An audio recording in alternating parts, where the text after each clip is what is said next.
听，这声音是不是有点特别？这一段拯救大兵瑞恩的场景，本该很嘈杂的战场镜头，反而用了低频、感觉空旷的音效。这个手法反而能凸显主角的视角中的战争的残酷。整场戏一开始是正常战争的各种枪炮、呐喊的声音，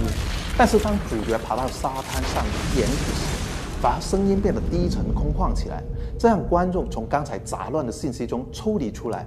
可以跟着主角的视觉观察到战场各种残酷的画面。如果你也要拍一个从纷繁杂乱的环境中，譬如说像市场街道，回归到主角的感受时，就可以用这种突然改变声音感觉的一个方法来实现。